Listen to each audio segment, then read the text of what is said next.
5 mistakes to avoid when it comes to growing coffee plants.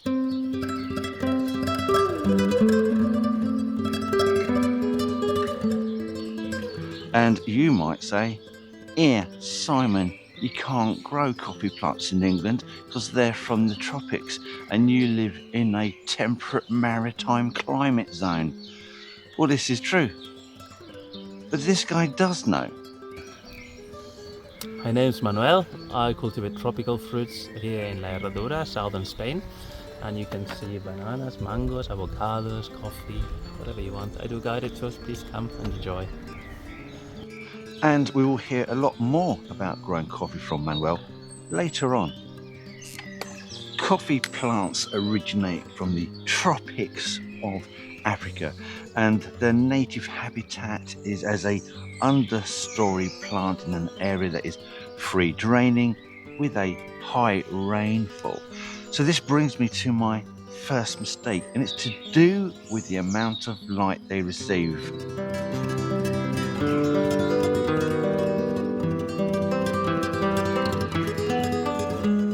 The amount of light that coffee plants receive is vital because it affects the very quality of your coffee beans.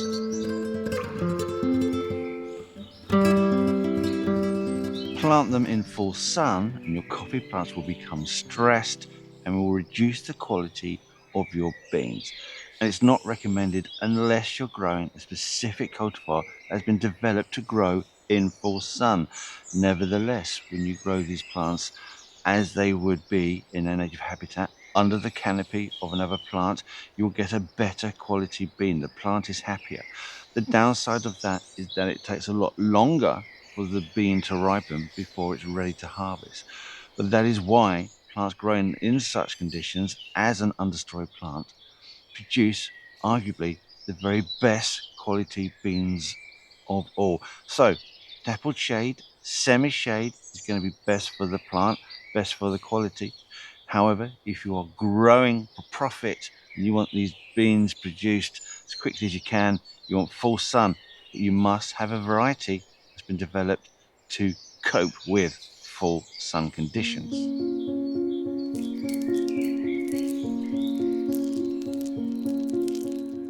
The second mistake is to do with growing temperatures because coffee plants tend to have a fairly narrow band of temperature where they are happy and productive. If you go below 10 degrees Celsius, they tend to sulk, go into dormancy. If you go below 5 degrees Celsius, you'll get leaf drop. The whole thing starts to fall apart. Now, with your Coffea Arabica, they tend to like a growing temperature between 15 and 24 degrees Celsius. If you're growing the Coffea robusta, you're looking at a temperature range which is higher, between 22 and 30 degrees Celsious. So you've got to be very careful that you are not outside the temperature ranges because the plants become stressed, the quality of the beans is reduced.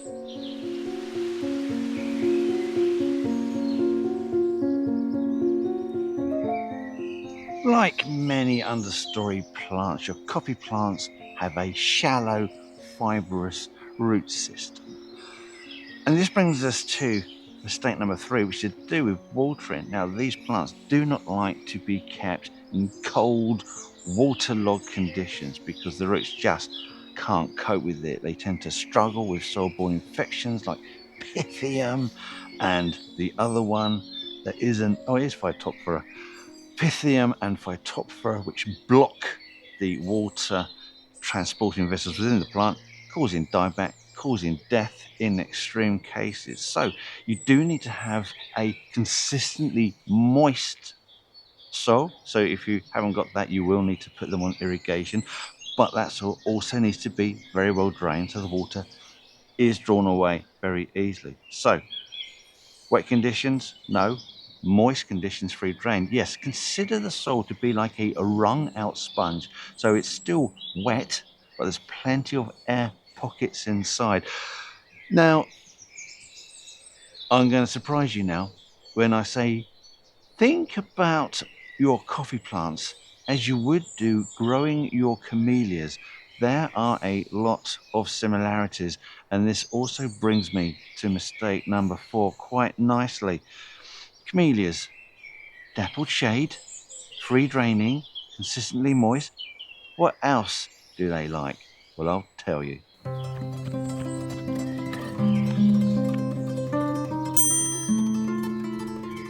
That is correct. Well done, you, and well done, you. No, wrong. Like your camellias, coffee plants require a slightly acidic soil, somewhere at approximately 6.5 pH. So if you don't have an acidic soil, you will need to improve the soil conditions either by mixing in plenty of ericaceous matter or compost, or by slightly acidifying the ground, which you can do in certain ways. You can chemically acidify it or put down fertilizers that will acidify it. That's quite convenient because fertilizers is also the last mistake on the list. Hallelujah!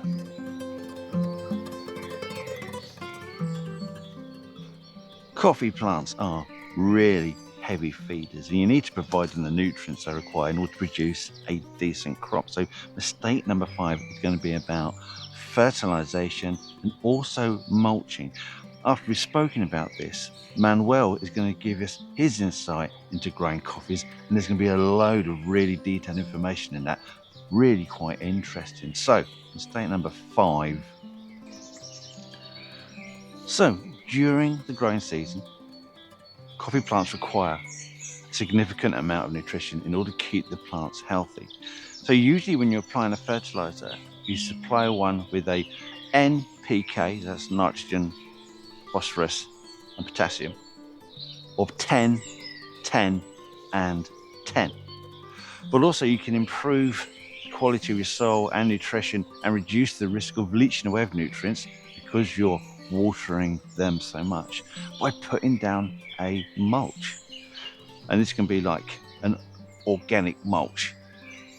Depending on where you live will depend on what that mulch will be, but whatever it is, make sure you put a good thick layer, 2 to 3 inches. Make sure you keep that mulch away from the base of the stem because that can encourage the risk of fungal infections. Just a small point with regards to the root system and a comparison to your lovely camellia plants. In alkaline conditions, you get certain nutrients locked away from the plant. For coffee, you won't be able to get hold of iron, or struggle to get hold of iron, manganese and magnesium. And this affects the production of the chlorophyll pigment, which is your green pigment. So your leaves will start to go yellow, won't be able to produce sugars as it would do if it was healthy, and you again affect the quality of your beans. So when you are putting down fertilizers, be aware of what the soil pH is.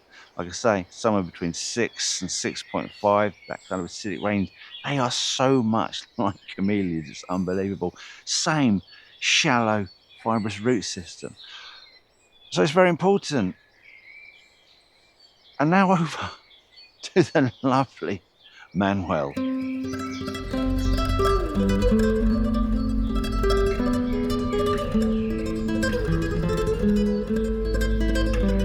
We can have red ones, we can have orange, we can also have yellow ones. At the same time, in the same plant, this is a nightmare, okay?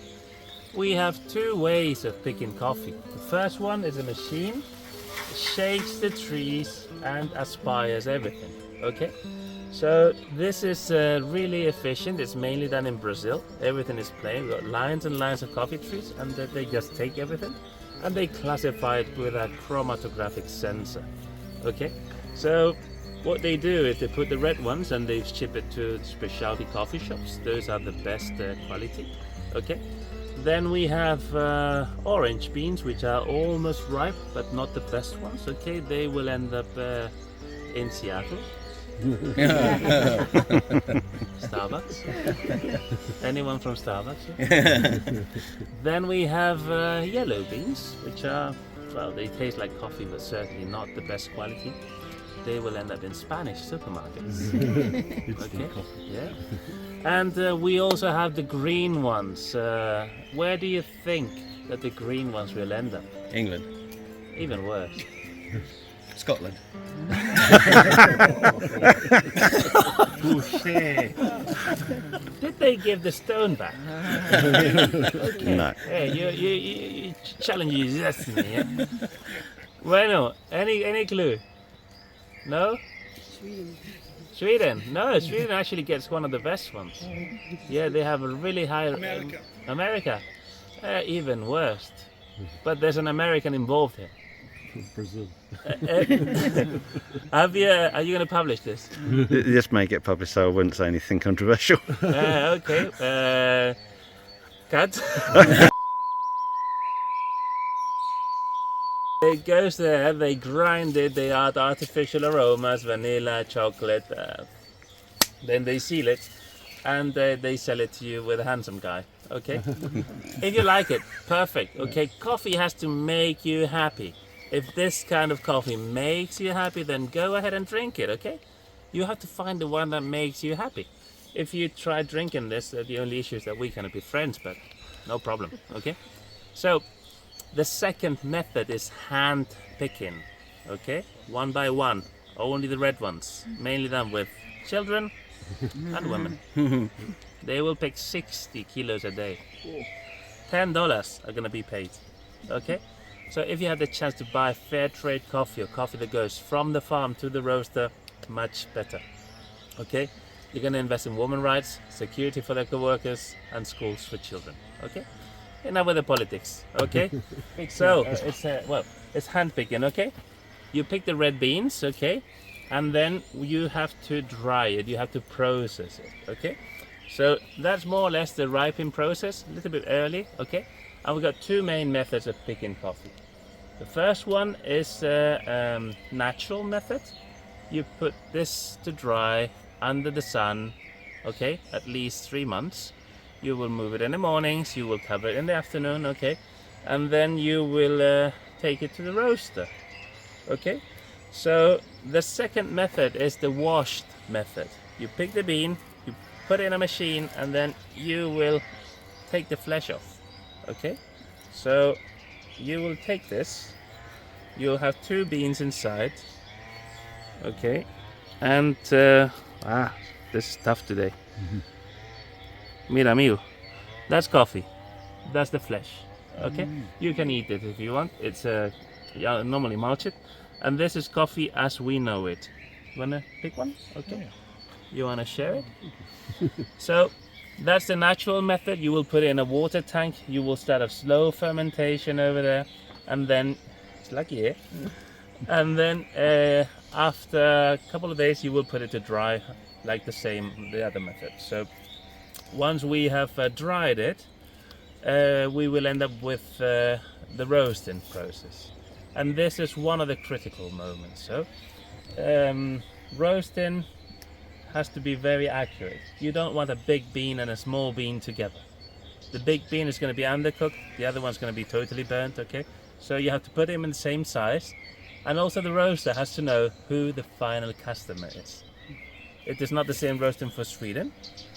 You normally drink filtered coffee, okay? Low roasting, okay? Then we got in Italy totally the opposite, really dark roasting, okay? France is also the same. But if you're going to roast it for Spain, it doesn't really matter. It's not that nice in Spain. But if you have the chance to drink a specialty coffee, then go. We've got two in La Herradura, Coche and Lisboa. If you're in Malaga, Bolo is really, really nice, okay? So if you find a specialty coffee shop in Spain, then drink coffee. If not, drink wine. Yeah.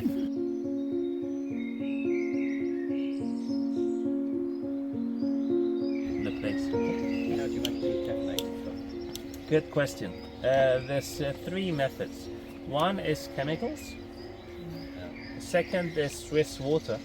They put in a special water. And the third one is CO2. This is mainly done in Central Europe, okay? They put it in a machine and for 30 days they apply CO2 and then it takes the caffeine from it, okay? Good coffee, but they take some of the flavor. Yeah. But maybe you would like to know that caffeine is the natural defense of the plant. It's like a repellent. So the lower you go, the more insects, the more diseases, mainly Broca and Roya, that attack the plants. They feel comfortable here, okay? If you go down.